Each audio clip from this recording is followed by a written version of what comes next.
Di sini saya akan menjelaskan tentang komunikasi pemasaran jasa. Komunikasi pemasaran merupakan salah satu strategi pemasaran yang perlu diperhatikan oleh perusahaan untuk mengenai perusahaan maupun produk dan jasa yang dihasilkan perusahaan kepada pelanggan.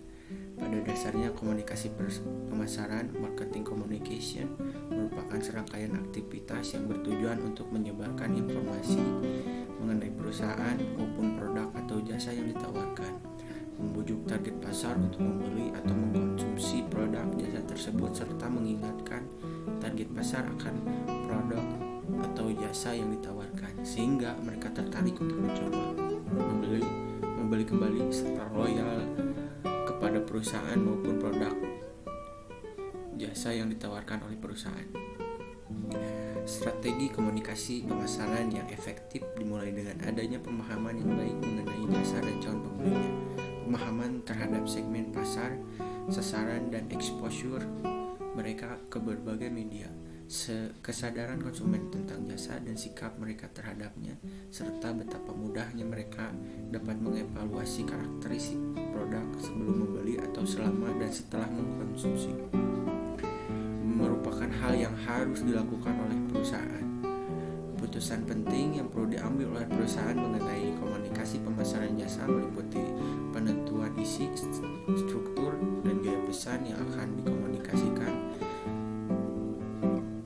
cara penyajiannya, serta media yang paling cocok digunakan untuk menyampaikan pesan tersebut ke audiens yang dituju. Jasa atau layanan memiliki karakteristik tersendiri yang membedakan dari produk, agar penerapan komunikasi jasa kepada pelanggan dapat berjalan dengan baik. Dapat dilihat yang pertama, produk dan konsumsi berjalan secara simultan. Untuk itu, maka tata letak, tampilan toko, dan penampilan serta cara karyawan dan memberikan pelayanan merupakan variabel komunikasi yang penting diperhatikan. Begitu juga dengan mengkomunikasikan partisipasi yang diharapkan dari konsumen dalam menyampaikan mengenai layanan yang mereka konsumsi. Yang kedua, pengelolaan manajemen sumber daya manusia perusahaan di bidang jasa. Pengelolaan sumber daya manusia dalam pemasaran jasa maka penting untuk mengenal 3 bentuk pemasaran dalam industri jasa menurut Kontrol Bittner, Glembang, Fatihudin, dan Firmansyah, yaitu yang pertama, pemasaran eksternal, yaitu hubungan antara perusahaan dengan pihak pelanggan. Dalam hal ini, organisasi menjalankan fungsi normalnya, yaitu mempersiapkan produk, menentukan harga, mendistribusikan, dan mengkomunikasikan produk kepada masyarakat. Yang kedua, pemasaran internal adalah hubungan antara perusahaan dengan karyawan. Dalam hal ini, tugas perusahaan adalah melatih dan membina dan melatih karyawan sebagai konsumen internalnya. Dengan demikian, terciptalah profesionalisme karyawan dalam melayani konsumen. Lanjut, yang ketiga, pemasaran interaktif adalah hubungan antara karyawan dan konsumen secara langsung. Karyawan dalam hal ini adalah pribadi yang mewakili perusahaan dalam menciptakan kepuasan pelanggan di mana kinerjanya sesuai dengan harapan pelanggan. Sebagai contoh, dalam industri jasa pariwisata seperti hotel, restoran, spa, dan perusahaan perjalanan wisata dibutuhkan tenaga profesional untuk mengelola mutu jasa. Ini karena wisatawan tidak hanya menilai mutu jasa melalui aspek teknisnya saja, tetapi dari aspek fungsionalnya. Seorang wisatawan yang makan di suatu restoran tidak hanya menilai kualitas makanan dan keindahan gedung dari restoran tersebut, tetapi juga menilai keramah tamahan para pelayan dan kasirnya. Pengelolaan sumber manusia berkaitan dengan pengembangan diri, keadilan, kewajaran, harapan, dan kecocokan pekerjaan dengan karakteristik seseorang, serta masalah-masalah perilaku organisasi. Lanjut, yang pertama, contohnya memberikan dengan tanggung jawab manajer SDM yang dimulai dari proses perencanaan, rekrutmen, dan seleksi, kemudian dilanjutkan dengan proses melakukan wawancara kerja, pelatihan, dan pengembangan karyawan, melakukan penilaian kinerja, anugerah kompensasi finansial maupun kompensasi non-finansial, dan juga terkait dengan pemutusan hubungan kerja atau PHK. Yang kedua, peningkatan kapasitas, kompetensi, dan pengetahuan karyawan merupakan peran baru yang menjadi tugas manajer SDM. Lanjut yang ketiga, untuk membentuk keahlian, keterampilan, perilaku, serta sikap kerja karyawan sesuai dengan kebutuhan perusahaan untuk mencapai sasaran 148 strategis, maka antara praktik serta kebijakan manajemen sumber daya manusia harus sejalan. Yang ketiga, kualitas pelayanan jasa. Untuk mendorong organisasi menjadi organisasi yang berwawasan pelanggan, maka dibutuhkan strategi yang mendorong pekerja searah dengan orientasi organisasi. Strategi yang diharapkan mencapai puncaknya pada saat organisasi mampu memberikan kualitas pelayanan optimal melalui tangan-tangan terampil karyawannya dalam rangka menciptakan karyawan yang berwawasan pelanggan dan pelayanan. Strategi dalam 4 tema dasar berikut ini menurut Jetham, Bittner, and Gremlon. Yang pertama, memilih orang yang tepat menjadi pekerja. Yang kedua, mengembangkan karyawan agar dapat memberikan pelayanan yang berkualitas. Yang ketiga, memberikan sistem pendukung yang diperlukan. Dan yang keempat, mempertahankan karyawan terbaik. Yang keempat, model kualitas jasa. Model service quality atau ServQual yang berbasis pada sektor repair, tangga, kredit, insurance, teleponi, retail, dan pialang sekuritas merupakan salah satu dari sekian banyak ukuran kualitas yang dapat digunakan untuk naik ke puncak pasar. Kualitas layanan dipengaruhi oleh 2 faktor utama, yaitu persepsi orang yang menggunakan layanan yang mereka kenal dan layanan yang mereka tidak kenal. Jika terjadi penyimpangan dari kelaziman, maka kualitas pelayanan dapat diremehkan. Namun, jika kenyataannya berbeda dengan yang dipermasalahkan, kualitas penyelesaiannya tidak akan sama. Jika bahannya sama dengan yang ada di harapan, maka kualitas bahan tersebut akan meningkat. Menurut Lupi Ioadi tahun 2001, kualitas layanan dapat didefinisikan sebagai salah satu dari beberapa perbedaan jauh antara kenyataan dan harapan pelanggan atas layanan yang mereka terima. Ada metode dengan nama ServQual, Service Quality, dengan 5 dimensi kualitas jasa yang diamati yang dikenal sebagai Q-Rater. Q-Rater dalam ServQual ada sebagai berikut.